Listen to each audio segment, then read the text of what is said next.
Yes. Could you please share the benefits of covering your head, not only in daily life, but specifically around mantras and when you're chanting? Yeah. I get asked that a lot. Yeah, there are many reasons for that, and a few reasons I will give you, simple ones that you can relate to. So as you start walking the path, the hidden realms within you starts to be awakened. So there are 7 realms inside us. Okay? Or the 7th heaven, So the first heaven, second heaven, third heaven, fourth heaven, and the 7th heaven is all this. We call them the 7 chakras. Some traditions 5, some whatever. But 7 is the main. Some traditions work only on 3 heavens. Some traditions work on 1 heaven, and there's 7 heavens. Okay.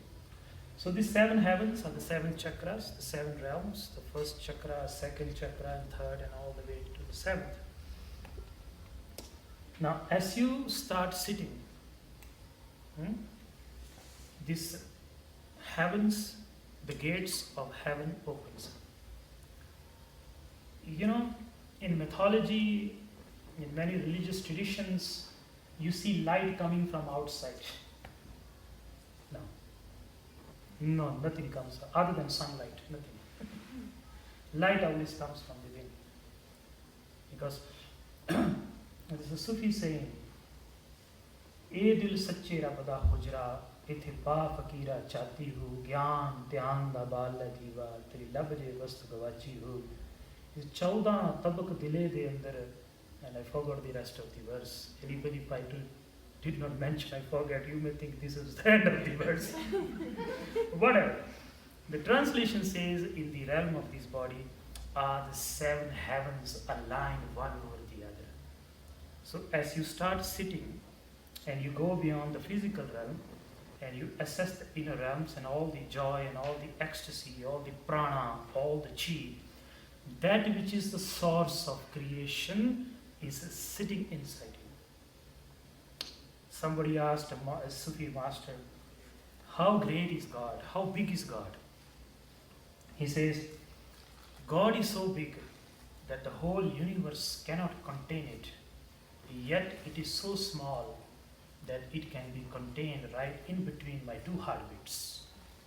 That is what you are carrying inside you.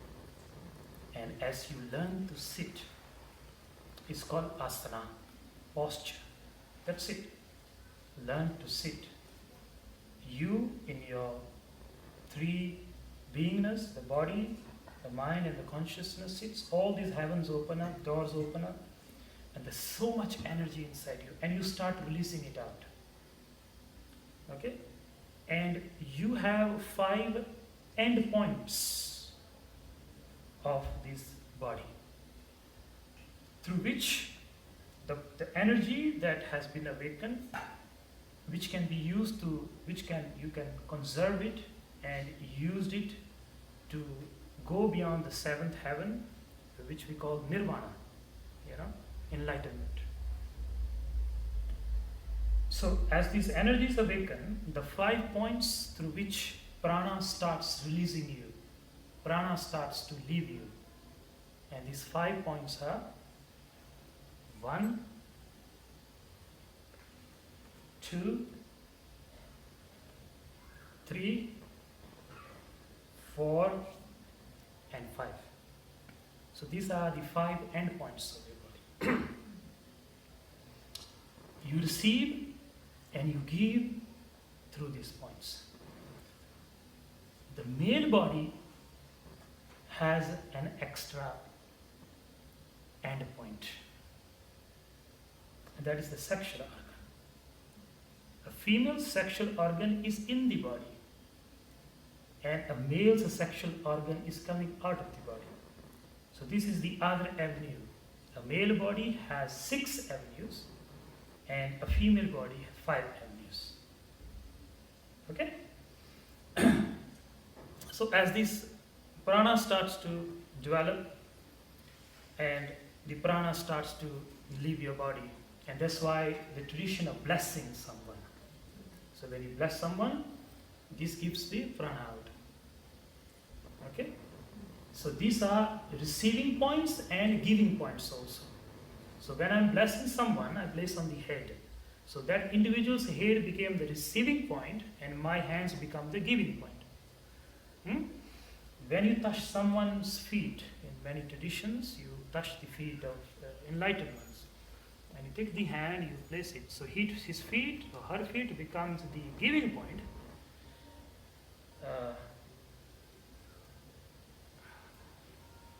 And your point becomes the receiving point. Am I there? Yes. Yes. Sometimes I do signals. Okay. So, like that, it goes on. So the sages realized that I can conserve this energy even more and amplify my growth. Okay? So what they did, they, in order to preserve this energy which is going out of the hand, they created seals, which is known as mudras. So this is open circuit, this is closed circuit. Circuit close.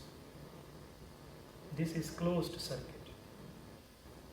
Closed circuit, closed circuit, closed circuit, closed circuit, closed circuit. And all these mudras that you do with the hands. The effort is to seal this energy inwards. Now, next is the feet. And that's why we use cotton under our asanas. Or people use sheepskin. What do you call this one? Felt or Felt. Yeah. It's a better version. Wool, it's good to use sheepskin, but provided the sheep has died a natural death. And this is very important part of our teachings, compassion.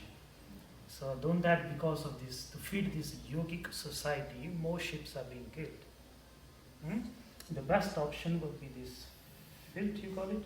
Oh yeah, Wool filt. The other one will be just get a cotton cloth and put it under it. So it disconnects you from the spine. It's a conductor of energy, preserves it. It does not allow the gravitational pull of the earth because the gravity of the earth is stronger than yours. How much ever stronger you are, then the energy gets sucked out. So we use this, although I can go deeper into this. In future we have time, I will love to go into why the ancient yogis used lion skins and tiger skins and other skins as well.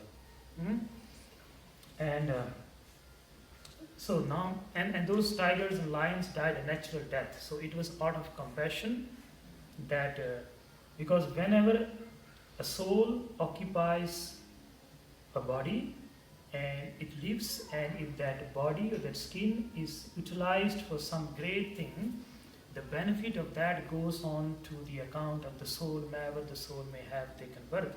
So out of compassion, the yogis will take the skin of the dead animal who has died a natural death, and they will use that to meditate upon. And one of the reasons why they use a lion or tiger skin was because as the lion or the tiger skin was dried, there was a kind of aroma that comes out of it that repels mosquitoes, ants, scorpions, and snakes. That was the reason. Okay? Yeah. Something else, but it will be a bit funny. But I'll just throw it out.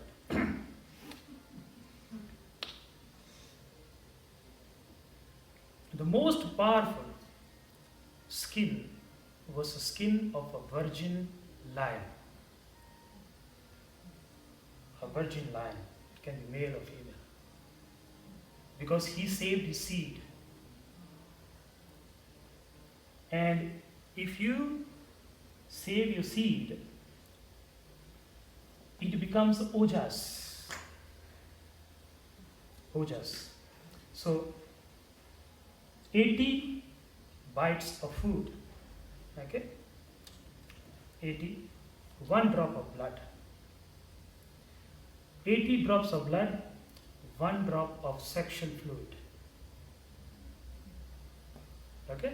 And if you don't waste it, then because this sexual energy replicates you.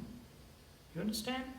It creates another living being out of you. It is the essence, it's the power. The Vedas, they say sexual fluid is God. Look at that. It's God. Because it creates another being exactly like you. You know, it is God. But we have been, totally, this wisdom is gone now. Sex is something dirty, some sexual, it's not considered. The approach have changed.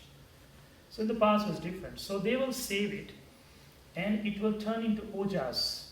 Ojas, you can call it, ojas translation will be purified sexual energy. Okay? And there was a whole process of, there's a nerve on the back. Once it comes, so the sexual fluid is solid, but when it becomes ojas, it becomes on the etherical level. It becomes energy now. And even on the physical level, that semen or that sexual energy, both the male and the female, starts to go into the body.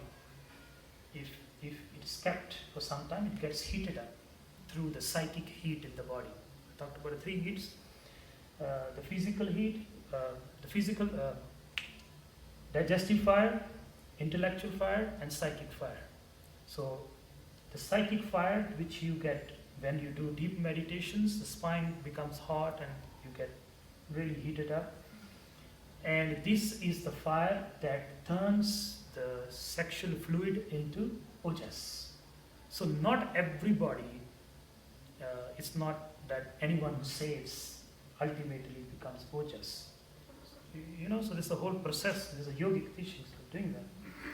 So when it becomes the sexual fluid on the physical level, it goes into the nerves, which gives you you become a long life, you don't age fast.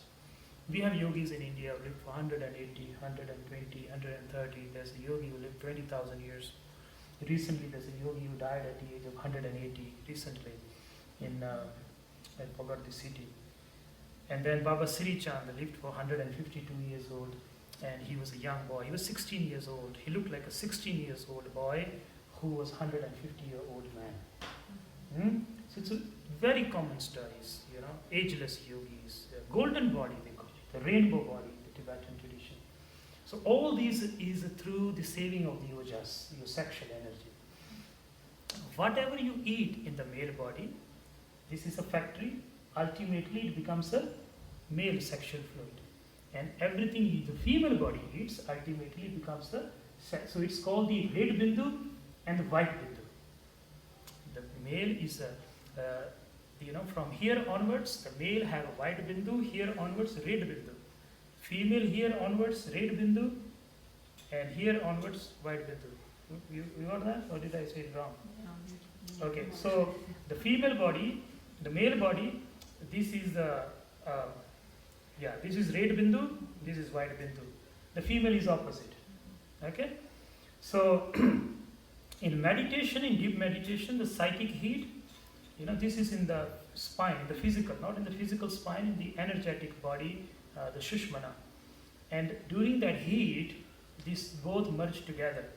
And the male and the female polarities within you become one. So the urge for an opposite sex, or from the yogic teachings, is because you are not touched with your own polarities. So male is 40% female, 60% male, and the woman is just opposite. So we are attracted to the other side is because of the imbalance in us. So when you are in meditation, so these bindus open up and both Shiva and Shakti, yin and yang polarities merge, and that heat converts the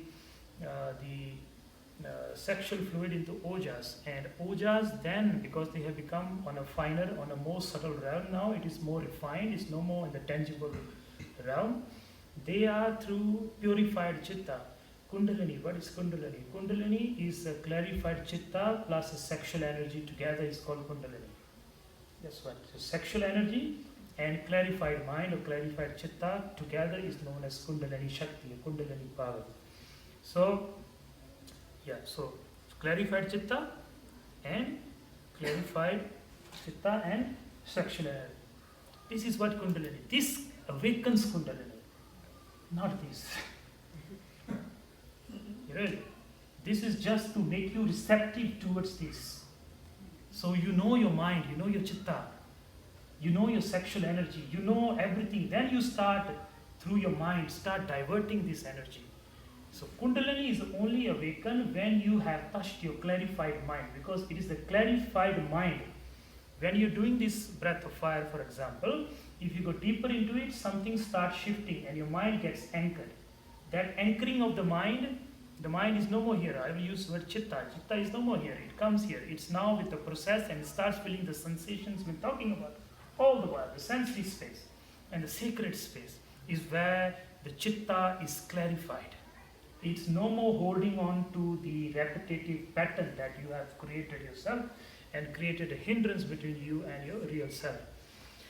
So this, once this is awakened, so once ojas has come, through the clarified, there's a nerve in the back, which for the males, and both for the males, it starts from the testicles, and for the female, it's not, I don't remember now. So I apologize for that if you're interested. But it should be somewhere there.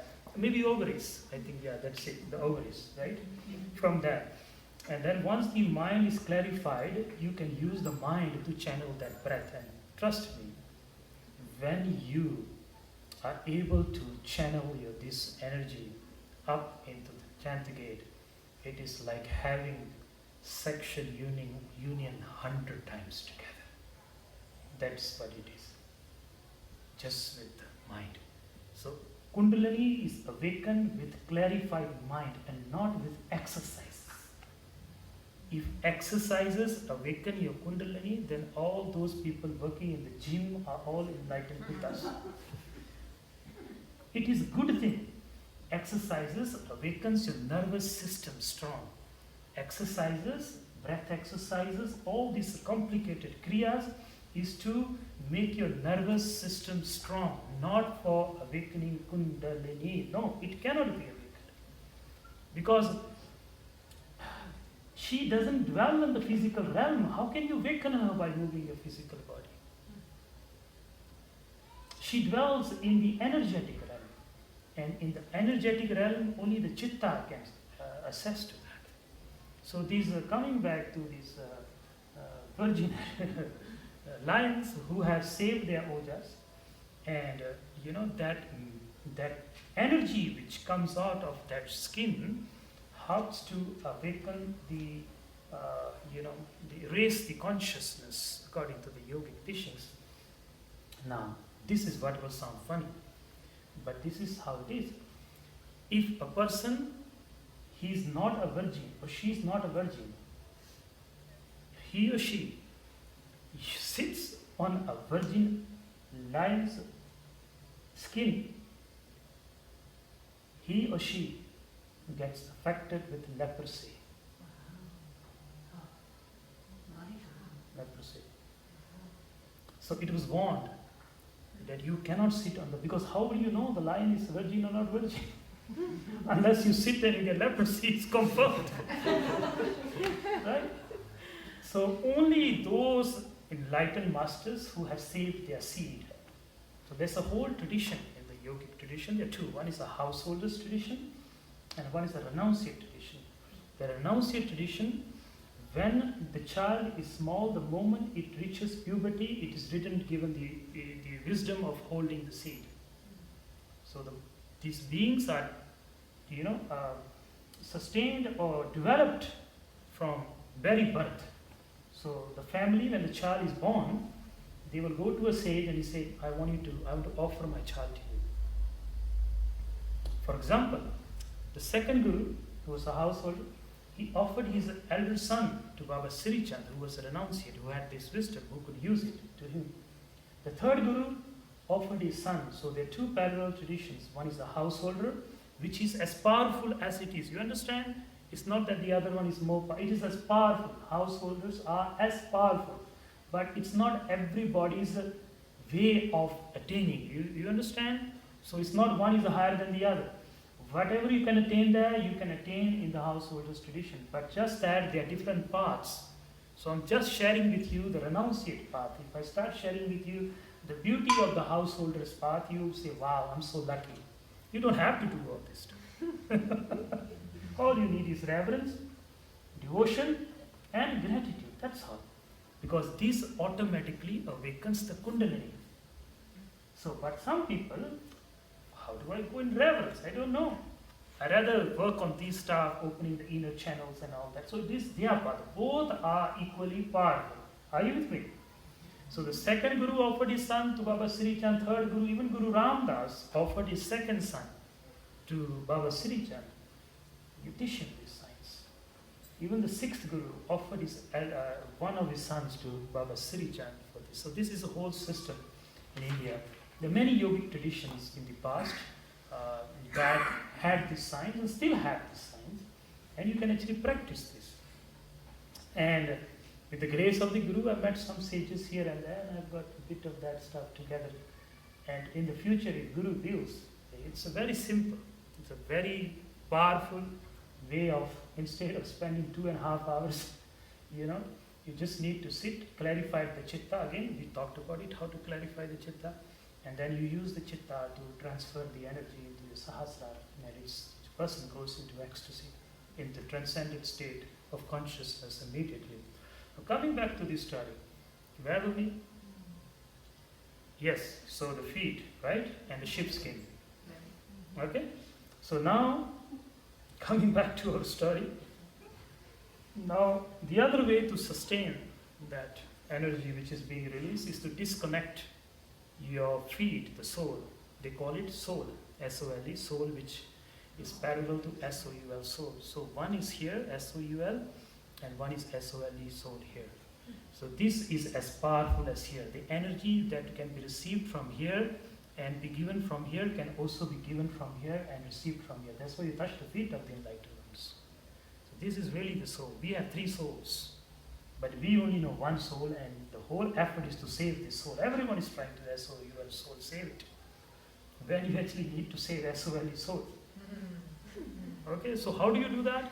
You go into yogic posture. An example of that, disconnecting yourself from the earth, is you take this leg here, and you bring this leg here, and you go into the posture, you disconnected the soul, and this energy is back into your auric field. Okay? So you have already locked the energy here, you've already locked the energy here, and now comes this one. Right? So how do you do that? We allow the hair to grow. We allow the hair to grow. And when the hair has grown, we tie a knot. It's called Rishi knot. The knot of a yogi. Rishi means a spiritual scientist. So these are spiritual inventions of rishis. Rishi is the one who knows the science of inner energy awakening. So this is called the Rishi knot. So you allow the hair to grow, and right here, the 10th gate, where the child when born has this circle spiraling, that is the 10th gate.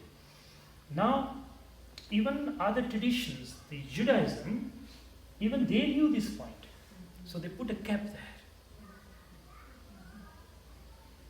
Okay? Even in the Islamic tradition, they put a turban there. Even in ancient Christian tradition, they had a turban on the head. It is not an Indian thing.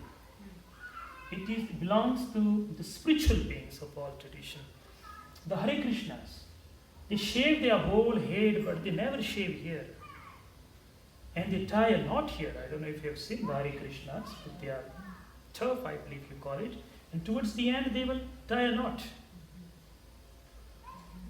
Now, if you are a traveler, and you travel to different places, and you're very receptive towards energy, and I had these experiences where, for example, I went to Japan, and I was staying in this, where they put the Nagasaki bombs. So I went to Nagasaki, and I did a retreat there, and at night, 2 a.m., oh my God, there were souls everywhere. just sitting around, and I was. I've had experiences like that, but there's so many of them. I say, So with that, and even now I have this goose bumps, you got it, yeah. And so one of the yogic way of protecting yourself from any interference of other spirits into you, because spirits, they enter through your arc or the aura. Now every chakra has a corresponding point in the body. The Muladhara, the Manipura, Manipura, the corresponding point is the navel. The third eye, the corresponding point is at this place here, third eye. Although third eye is not here, this inside, but this is the corresponding. This is not Manipura, this is not navel center. Navel center is in your spine, this is the corresponding point. So the hair is the corresponding point of the aura. Okay, so when we trim our hair and let me just add on to this. If you have evolved, then this affects you. Only then it affects you. If you have awakened your being to a certain level, you have opened up your receptivity, you have accessed your sensory space, you have accessed your sacred space, then this affects you. If you have not assessed those, you can wear not 1 or 10 turbans, no effect, no difference. You understand that? This only works if you are at a certain level of evolution of your consciousness. So a person walking down the street, he may not feel these effects at all. You understand? And I'm not enforcing this, I'm giving you the science. And this only works once you have evolved to a certain level. Some people, without evolving, they start wearing these things because it's an in thing. It's a fashion thing sometimes. It sells. Really. It sells to wear this. And after a few years, this goes there. This goes away. So do not hurry. Go slow. You understand? Don't hurry. When you feel the need, when this becomes a part of your being, then you do this. Don't do this because you heard Yogi Community or this in the book. It says it helps to go deeper meditation. No, it won't help you at all. In fact, without covering your head, you can go into deeper meditation than covering your head. You understand? Only when you have reached a certain level of evolution, certain level of opening of your chakras are activated, then these things help you. If not, it's just an extra burden over you, just a complicated thing, and people start staring at you when you wear this. I was in Hungary, and I remained hungry for 3 days because there's no vegetarian food there. And wherever I go, all I see was people looking at me, thought I was a Muslim, Taliban or something, So save yourself from these problems if you have a choice. So I'm repeating myself. Not that you have to wear, not that without this you cannot evolve. You still can evolve. But this just helps people as they have reached a certain level of consciousness. So they allow the hair to grow and then they tie a knot. Okay, Rishi knot, that inner energy is locked. Okay, now because among these all endpoints, this is the most sensitive. In fact, you may not know this. Easier to activate this than to activate this. Because this is subtle. This is gross. You hold more things here. Because these are the only 3 chakras which you have assessed when you are born. This all comes later. So this remain pure to certain extent to these 3 down. This is the most receptive chakra as compared to other chakras. These are the most congested, tangible, gross chakras that are locked for most of us. Some people are very open here, but this is all locked here. And you have these stories where a very evolved teacher, pregnants one of the students. Very evolved, many followers, But he does this. Why? This was open, this was locked. You understand? So the most active is this one. So this needs an extra care according to the teachings, or according to those scientists of this science. So they say, take a cotton cloth. Take a cotton cloth. Cotton comes from the earth. Okay, although we have many materials now, different materials we are using, but it should be cotton cloth which comes directly from the earth, because the earth quality is to cover you, to protect you. When your family don't want you, earth gives you shelter. You understand? When you die, nobody wants to keep you. Your loved one kicks you out. They cannot keep you. How long they want to keep you? He's dead. Bury him immediately. And when the whole world throws you away, it is the Mother Earth. Says, never mind, I will open my heart. Come, be one with me. And he covers you, protects you. So from that earth comes the cotton, which has the same power to protect you, to hide you, so that you are always protected in a shield. That quality of the earth, you put it on the head. So you lock this. Now the male body has an extra problem, because the sexual organ is hanging outside. So we use the science of Mula Bandha. Mula Bandha.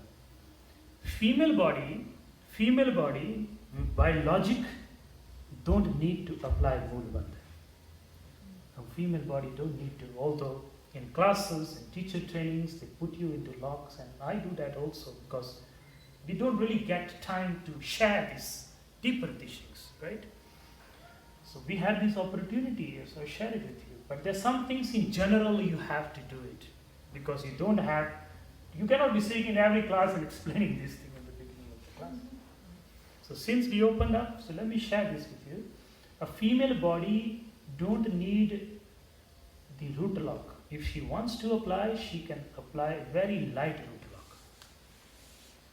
The root lock is specially designed for the male body, because that locks. Okay? A female can apply, but she don't need a strong root lock. It should be just, that's it.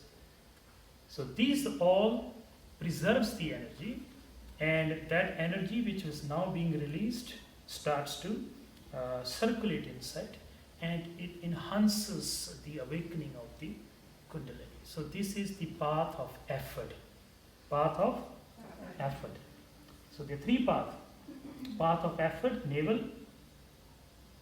Path of heart, devotion. Path of third eye, intellectual understanding. In Kundalini Yoga, we use all the three, but we start our journey here. There are some traditions, they don't work on this at all. They directly here. So the monks of Buddhism, this is the path of intellectual understanding. So they don't need the help of the hair. It's just understanding. You know it or you don't know it. There's no effort needed. It's intellectual, where they make you study. Those of you who know, in Buddhism, there's a lot of intellectual work to be understood. There are books upon books and books upon books. So it's just understanding. The day you click, you are enlightened. So in the Buddhist path, at least in the Mahayana, they don't need the help of the hair, so they can shave it off. But again, in the Buddhist tradition, there is one tradition which is known as Tantric tradition. If you go to internet and search for Tibetan yogis, what do you search? All Tibetan yogis in that documentary have long hair and they dye their hair. Any path that started his journey from the navel, journey of effort and journey of awakening the Kundalini by their self-awakened will, they need the help of all these things as they evolve deeper. But their other path, which is just pure intellectual understanding, they don't need the help of the hair at all, and other mudras and other postures and this and that, and they don't need that. So this is the essence of the teachings and your question. Thank you. Okay.